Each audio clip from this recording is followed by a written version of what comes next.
Hello students, good morning. आज विषय जीव विज्ञान में हम पाठ 1 कोशिका जीवन की मौलिक इकाई के बारे में अध्ययन करेंगे। आइए जानते हैं कोशिका के बारे में। कोशिका जीवों की संरचनात्मक एवं क्रियात्मक इकाई होती है। सभी जीवों का शरीर कोशिकाओं से मिलकर बना होता है। अगर बात की जाए तो इस जैविक संसार में जितने भी जीवधारी हैं वह चाहे एक कोशिकीय अमीबा से लेकर के बहुकोशिकीय जीव मनुष्य तक क्यों न हो, सभी जीवों का शरीर कोशिकाओं से मिलकर के बना होता है। कोशिका की खोज रॉबर्ट हुक ने सन 1665 ईस्वी में किया था। कोशिका को सेल्यूला नाम रॉबर्ट हुक ने दिया था।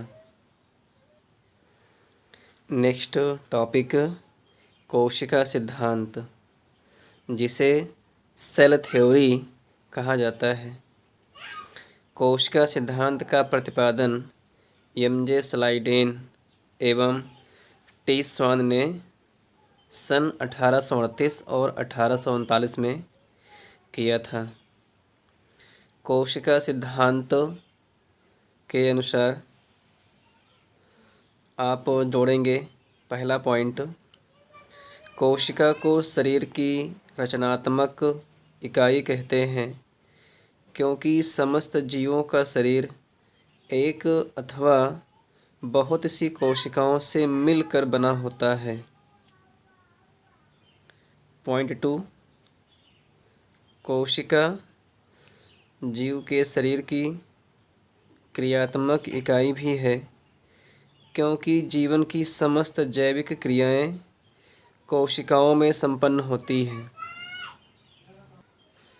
पॉइंट नंबर 3, कोशिका में विभाजन होता है और सभी नई कोशिकाएं पूर्ववर्ती कोशिकाओं से बनती हैं।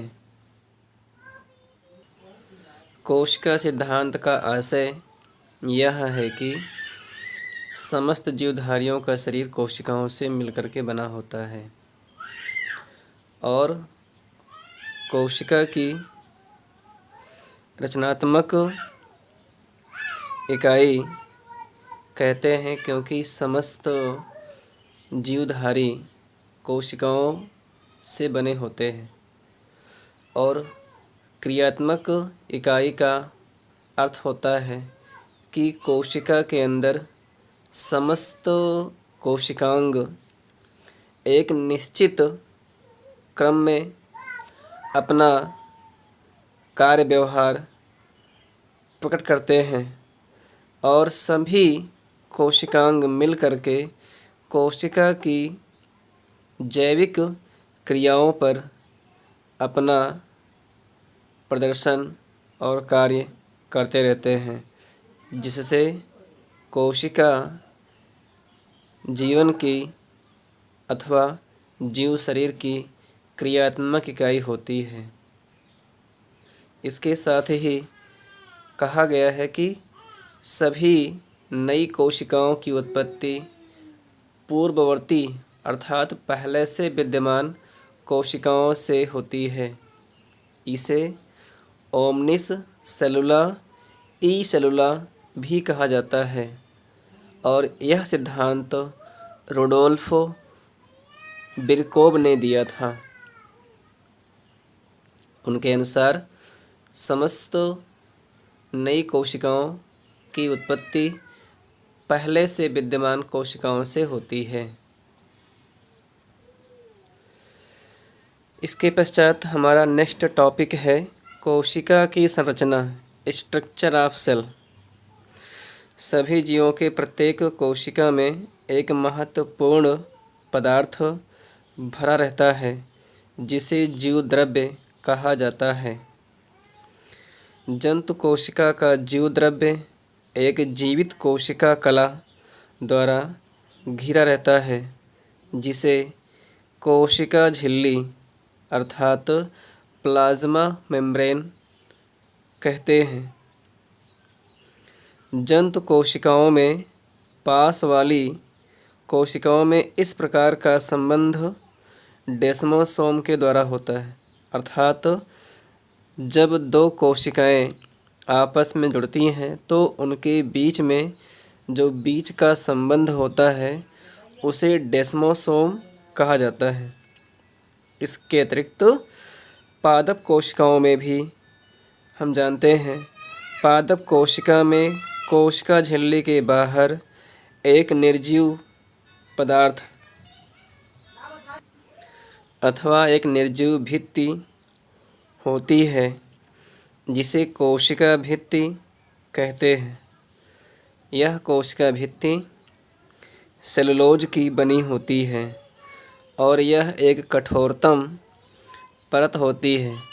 इसी वजह से सभी पौधे एक स्थान पर स्थिर रहते हैं, वे चल फिर नहीं सकते हैं। चूँकि जंतु कोशिकाओं में कोशिका भित्ति नहीं होती है, इसलिए जंतु चल होते हैं, जबकि पादप कोशिकाओं में कोशिका भित्ति होने के कारण वे चल फिर नहीं सकते हैं। कोशिका के अंदर केंद्रक होता है जो समस्त क्रियाओं पर नियंत्रण रखता है। कोशिका में केंद्रक के अतिरिक्त माइटोकॉन्ड्रिया, गोल्गी इकाई, राइबोसोम, लाइसोसोम, लवक आदि अन्य विशिष्ट कोशिकांग होते हैं जो कोशिका की संरचना बनाने में सहायक होते हैं। बच्चों, यह जानकारी आपको अच्छी लगी होगी तो वीडियो को देखकर लाइक करें, कमेंट करें और अपने अन्य दोस्तों को भी शेयर करें। और अगर चैनल पर नए आए हों तो कृपया चैनल को सब्सक्राइब भी करें। धन्यवाद।